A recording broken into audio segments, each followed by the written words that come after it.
Tan natin ang ninanakawan, kaya bang gumising bago tayo maubusan?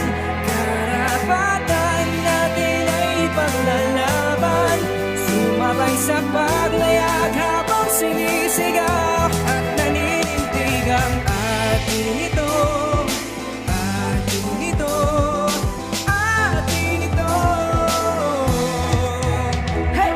Gumising na maaga tayo ay makipaglaban sa mga nagsimula ng gusto gera at digmaan. Dapat natin tandaan ang Pilipinas ating bayan, hindi dapat manakawan ng bansa nating mayaman. Kung kailangan na makapaglaban para lang sa ating bayan, dapat natin nagawin para hindi tayo matapakan at maagawan ng dagat-daan natin na kayamanan na nagsisilbing kabuhayan ng ating mga kabayan. Kaya huwag natin hayaan, dapat natin ipaglaban kung ano ang dapat sa atin. Dapat natin naingatan, huwag tayo magpa-apekto sa armas at kalakasan, dahil mas malakas tayo pag ang atin inilaban. Sa gitna ng kahinaan, dapat natin natitigan ng watawat na magsisilbi natin na kalayaan, kagitingan, katanungan yan ang ating ipaglaban sa bansa nating mayaman na walang inuurungan. Let's go!